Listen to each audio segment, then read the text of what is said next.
Ciao amici gatti e amiche gatte! In questo video parleremo di un argomento molto importante per la salute dei nostri gatti. Si tratta dei problemi alle vie urinarie come cistiti, calcoli, infezioni, che spesso sono difficili da capire per il proprietario, ma possono diventare molto pericolosi. Ne parliamo assieme al dottor Imbimbo Andrea, medico veterinario presso la clinica veterinaria cuneese di Cuneo, che ci spiega come accorgerci di eventuali problemi urinari per il nostro micio e come agire nel migliore dei modi. Il dottor Imbimbo farà una breve introduzione su come funziona l'apparato urinario del gatto ed in seguito gli riporterò le domande più comuni che fanno i proprietari di gatti che hanno problemi alle vie urinarie. Lascio dunque la parola al dottor Imbimbo. Buongiorno a tutti, sono Andrea Imbimbo, ringrazio Elisa di Micio Gatto per il piacevole invito a questo incontro. Alcuni di voi mi conosceranno probabilmente come Imbimbovet per il mio profilo Instagram, quindi sui social, dove tratto comunque argomenti inerenti alla professione. Oggi parleremo delle problematiche delle basse vie urinarie nel gatto, problematiche che alcune volte possono essere un'urgenza e quindi è importante riconoscerle subito, quindi da portare velocemente il proprio animale dal veterinario. Per capire comunque queste problematiche bisogna fare un incipit per quanto riguarda l'anatomia normale del gatto. Come si può vedere nella foto, l'anatomia del gatto, come anche l'essere umano o il cane, è composta appunto da due reni che sono gli organi deputati a pulire il sangue dai metaboliti, dalle scorie che sono presenti all'interno, ma anche di produrre ormoni. Però diciamo che, riassumendo, producono l'urina che viene poi trasportata da due piccoli tubicini di ureteri fino a livello vescicale, vescica che ha la funzione di contenere l'urina, e poi l'ultima parte del tratto urinario è l'uretra. Uretra che è molto importante perché che fa parte delle basse vie urinarie insieme alla vescica, uretra che nella parte iniziale ha un piccolo sfintere che è controllato dalla innervazione volontaria, che quindi permette all'animale di scegliere quando o meno urinare. E altra importante differenza che voglio sottolineare è che l'uretra del maschio è nettamente più lunga di quella della femmina e quindi questo lo predispone a diverse problematiche. Grazie dottor Imbimbo per questa bella spiegazione, ma iniziamo ora con le domande. E la prima domanda è: come ci si accorge che il gatto ha problemi alle vie urinarie? Allora, ci sono diversi segnali che possono farvi sospettare delle problematiche alle basse vie urinarie del vostro amico gatto. Allora, in primis ci sarà sicuramente la pollacuria, quindi un'emissione frequente di urina. Un'altra è la stranguria, quindi l'emissione di urina accompagnata da importante dolore. In questo caso il gatto avrà atteggiamenti particolari, quindi manifesterà dolore nella menzione con vocalizzi, oppure cercherà di alleviarsi il dolore leccandosi la zona perineale o alcune volte l'addome in corrispondenza della vescica, quindi la parte più caudale dell'addome. Comunque sarà un gatto che solitamente non si farà accarezzare volentieri. Altre problematiche che non sono da sottovalutare è sicuramente la menzione inappropriata, quindi in zone diverse della casa e non più nella lettiera. Questo può essere o non essere un problema delle basse vie urinarie. E un altro invece segnale importante di problema alle basse vie urinarie è sicuramente l'ematuria, quindi minzione di urina con tracce ematiche, quindi con del sangue. In questo caso l'urina avrà un colore tipicamente rossastro. Ma dunque, quando mi accorgo di queste cose, devo correre subito dal veterinario e devo preoccuparmi? Sicuramente tutti questi sintomi che vi ho elencato nella precedente risposta non sono da sottovalutare, quindi necessitano comunque una visita dal vostro veterinario di fiducia. Uno dei sintomi più gravi e quindi quello che forse esige una rapida visita dal veterinario è l'anuria, quindi quando il vostro animale si ripresenta più volte nella lettiera ma non riesce a emettere urina. Questa è una problematica che può portare anche a conseguenze mortali, addirittura se si attende troppo, perché l'animale va incontro a un'autointossicazione, quindi non riesce a emettere l'urina, vengono riassorbite delle scorie nocive e quindi va ad intossicarsi.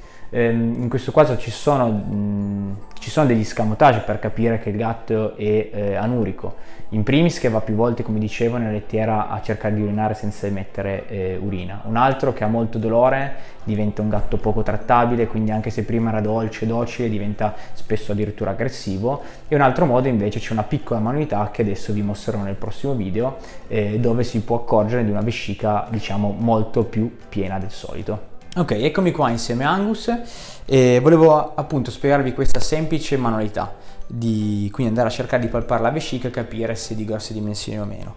Bisogna prendere innanzitutto il gatto e posizionare le mani nella parte più caudale dell'addome. Poi cercate di toccarvi le dita palpando attraverso l'addome, quindi. Se in questo modo qua sentite o percepite una struttura simile a un palloncino pieno d'acqua, molto probabilmente quella è la vescica e quindi bisognerà correre, è un motivo in più per correre dal veterinario, perché vorrà dire che il vostro gatto è ostruito. Ovviamente dovranno essere presenti anche gli altri sintomi tipici, quindi l'anuria, il gatto che prova a urinare più volte senza riuscirci. Niente, saluta un po', Angus. Ma i gatti maschi e le gatte femmine possono avere gli stessi problemi alle vie urinarie o la cosa un po' cambia? Le patologie dell'apparato urinario inferiore, quindi vescica e uretra, possono colpire equalmente sia il maschio che la femmina. Non c'è una predisposizione di sesso. Diciamo dei fattori che possono predisporre a problematiche a questo livello è sicuramente la sterilizzazione. Purtroppo i gatti sterilizzati sono più predisposti a queste problematiche. Un altro fattore predisponente è l'obesità. La fascia di età in cui vengono colpiti soprattutto i gatti per queste patologie è tra gli 1 e i 10 anni. Le patologie tumorali e infiammatorie si presentano sia nel maschio che nella femmina. Il maschio è più soggetto a una tipica problematica che è l'ostruzione uretrale. Questo perché? Perché la lunghezza del decorso dell'uretra è maggiore rispetto alla femmina e un altro motivo è che l'uretra maschile si va a stringere a livello del pene, dove quindi diventa più soggetta a possibili ostruzioni sia da tappi mucosi che da piccoli calcoli che si presentano nel suo decorso. Il veterinario che esami farà al mio micio e come sceglierà quali esami fare? Visto che i sintomi clinici non sono sempre riconducibili ad una specifica causa, sì, sarà necessario fare una visita clinica accurata, ma spesso sarà anche altrettanto necessario fare degli esami collaterali, quindi indagini di laboratorio o di altra natura. Adesso vi elencherò i principali esami che si possono scegliere. Naturalmente non tutti sono indispensabili, però alcuni lo saranno a discrezione poi del collega. Sicuramente un esame che sarà il caposaldo nelle problematiche delle basse vie urinarie è sicuramente l'esame delle urine. L'esame delle urine che comporta appunto analizzare la pipì del vostro animale con diverse metodiche. Diciamo che la cosa più importante nell'esame urine è il tipo di prelievo. Sicuramente quello d'elezione è la cistocentesi, quindi andare con l'ecografo a vedere, a valutare la vescica e andare a prelevare direttamente con un ago l'urina in modo sterile. Non preoccupatevi se il vostro veterinario vi proporrà questa metodica, perché è assolutamente atraumatica, non dà fastidio al vostro animale, non fa male al vostro animale, ma è essenziale per poter eseguire un esame urine completo, quindi andare anche a valutare se c'è un'infezione batterica in atto, perché non ci sarà una contaminazione di tutto il resto della restante parte dell'apparato urinario.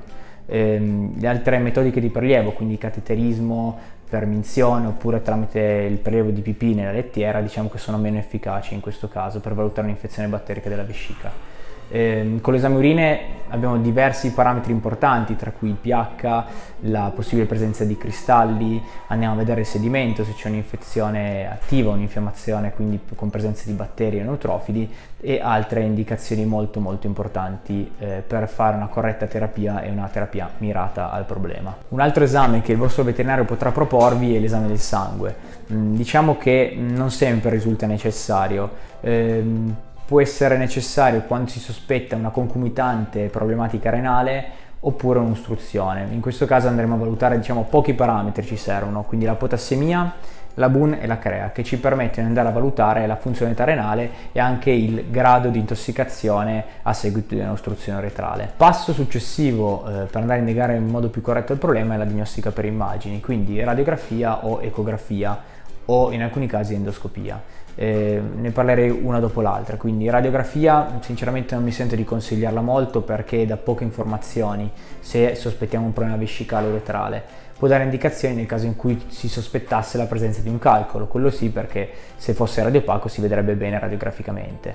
Diciamo che però forse l'ecografia è l'indagine diagnostica per eccellenza, la prima scelta, almeno per il sottoscritto, perché innanzitutto era molto rapida, probabilmente l'avevamo già eseguita prima per fare la cistocentesi, quindi già che ci siamo possiamo dare un'occhiata alla vescica ai reni, all'uretra, nella parte visibile, senza andare a ristressare l'animale facendo una radiografia, e inoltre ci dà indicazioni utili sia per la possibile presenza di calcoli, e poi a differenza della radiografia ci fa vedere il contenuto vescicale diciamo in modo migliore, quindi ci dà indicazioni maggiori. La cistoscopia mi sento di sconsigliarla abbastanza, a meno che non sospettassi una particolare problematica come una possibile neoplasia, che in quel caso dobbiamo andare a campionare il problema, però se no non ha tutti questi diciamo vantaggi ed è molto indaginosa e necessita di un'anestesia.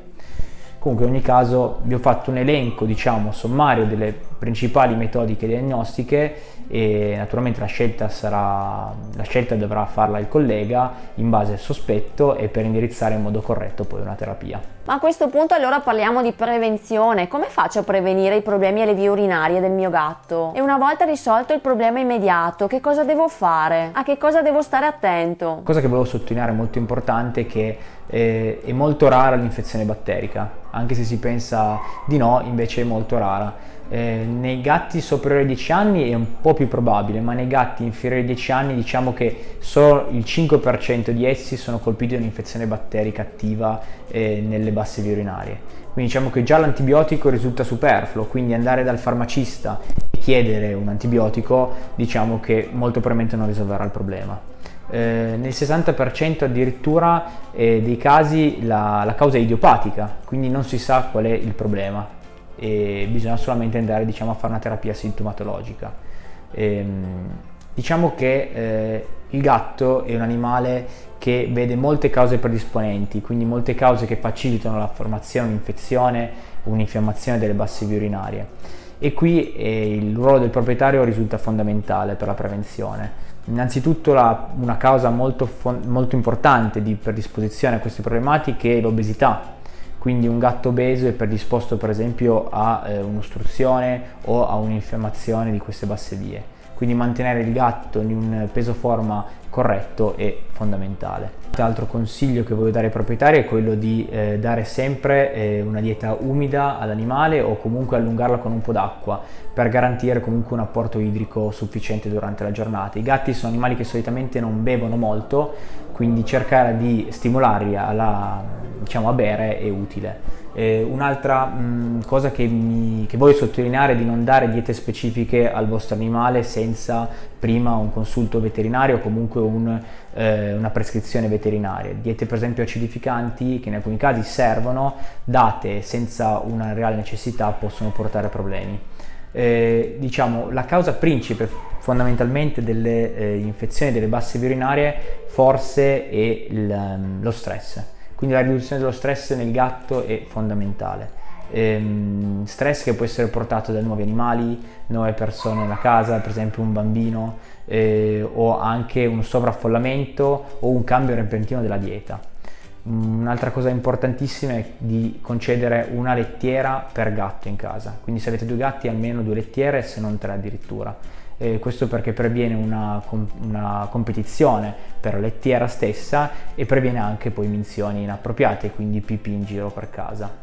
Come terapia non potrò soffermarmi troppo, punto 1 perché ogni possibile problematica necessita una terapia diversa e quindi necessita la visita e la proposta poi terapeutica di un collega. Punto 2 perché nella maggior parte dei casi, il 60%, e come dicevo prima, non c'è una vera causa, la causa è idiopatica, non si sa, e quindi va trattato il sintomo. Un consiglio che posso dare è che ci sono dei prodotti in commercio, degli additivi nutrizionali che contengono all'interno GAG, che diciamo sono delle sostanze che hanno un effetto protettivo e antinfiammatorio verso la mucosa vescicale e quindi possono diciamo rendere più rari o comunque sfavorire la formazione di una problematica alle basse vie urinarie. Niente, adesso siamo arrivati al momento dei saluti, spero di non essere stato troppo noioso e di essere risultato interessante. Per qualsiasi perplessità potete scrivermi o comunque contattarmi o seguirmi sul mio profilo Instagram in Bimbovet. In ogni caso saluto la gentilissima Elisa di Micio Gatto per l'invito, sperando comunque di poter riorganizzare altri video in futuro.